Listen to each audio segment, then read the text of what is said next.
Finished up the studio one night. I text Mark, hey, dude, like it's actually like up and running. Like this is crazy. Like I can't believe it's like everything works, you know? And he's like, cool, we're going live tomorrow. I was like, what do you mean? I was not ready at all. I was shaking the whole time. I was freaking out. A decade ago, when I set up the first studio at Mark Bell's Power Project podcast, again, this was at Super Training HQ.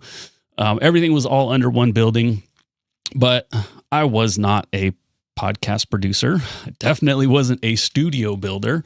I didn't have credentials in audio engineering. Like I didn't go to school for any of this stuff, like at all. Like, I mean, I barely graduated high school. I went to college for like a little bit because I mean, that's what you're supposed to do. I didn't know what I was doing, but I didn't major in anything. Like all of this stuff that you have ever seen me do was just because I decided to go do it. Right. I wasn't ready by any standard definition, but you know, being backed by Super Training and, you know, the fact that Mark wanted to get this podcast off the ground, we had the equipment and we had the space and, you know, we had something to talk about. So when we went live in front of an audience without a safety net, you know, without a practice run, you know, without just, this is exactly how it went. Finished up the studio one night. I text Mark, hey, dude, like it's actually like up and running. This is crazy. Like, I can't believe it's like everything works, you know? And he's like, cool, we're going live tomorrow. I was like, what do you mean? I was not ready at all. I was shaking the whole time. I was freaking out. You know, we went live and then like, I ran out of the room to like, are we actually live? Can I hear it on my phone? And like, yeah, it was working, but I was not even close to being ready. And I made mistakes, a lot of them. Live in front of people on air. Like, dude, I made so many mistakes. And then once I started speaking on the podcast, like I stumbled over words like all the time. Or like when we would go live, I would put wrong names in the titles. And then like I would screw up the thumbnails. I would switch to the wrong cameras all the time, you know, like as Mark's talking, I would switch it to the guest or like as the guest is still talking, I'd accidentally push a button and I'd go to a black screen. Like it was a mess, right? Like I didn't know how to manage the technical side. Like all of it wasn't polished at all. I wasn't confident. I wasn't any of the things I thought I needed to be, but I did it anyway. Right. So the big takeaway is I didn't become a podcaster and then hit record. I was kind of forced, to be honest. So I'm really grateful for that opportunity. But I hit record and then I became a podcaster. And in this case, I became a podcast producer and co-host. And the show grew. We kept doing it week after week, episode after episode. I started to figure things out. The mistakes, you know, became fewer and fewer. My comfort level increased big time. The production quality improved significantly. All right. I went from zero experience to, oh my gosh, we're publishing 5 episodes a week. So the learning curve was like, you know, pretty steep there. I think that's the proper term. The knowledge acquisition was steep. I think that's the proper way you're supposed to put it.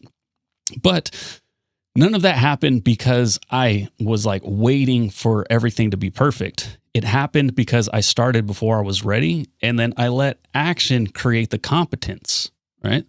The podcast, that podcast itself is now one of the biggest fitness podcasts in the world. Millions of views and downloads, you know, some of the most amazing guests. You know, that podcast and that platform created opportunities that would have never existed if I waited. If I said I wasn't ready for that. And here's what's super important. If I had let that identity trap win, if I had said, I'm going to wait until I'm a real podcast producer before I take on this role, no hate to anybody or like, this is not a jab at Mark or anything, but like that job just would have went to someone else. Like whether they were more knowledgeable or not, somebody that was just ready to just start right now, like in a messy situation, they would have got the job. And I would not be here talking to you today. That should terrify you. Right now, there's someone out there who's less qualified than you, who knows less about fitness than you do, who has less experience than you have as a coach or a trainer, gym owner, nurse practitioner, health practitioner, whatever you want to call it. They're willing to start a podcast before they feel like they're ready. They're willing to be bad first. They're willing to make mistakes on air in front of everybody and not give a shit about it. They're willing to figure it out as they go. And that person is going to build the authority that you could already have. They're going to capture the audience that should be yours. They're going to become the voice people trust in your space. That shit should sting right there, because you know that there's somebody out there that knows less than you that just happens to have their bat signal out for people to see. Right? It's not because they're better, not because they're smarter, but because they were willing to act like a podcaster before they felt like one. That's the real cost of waiting. It's not just a missed opportunity or, a fun little side project. It's something someone else is building. Like they're currently building the empire that you could potentially have. So the question is, are you going to be the person who waits, or are you going to be the person who starts?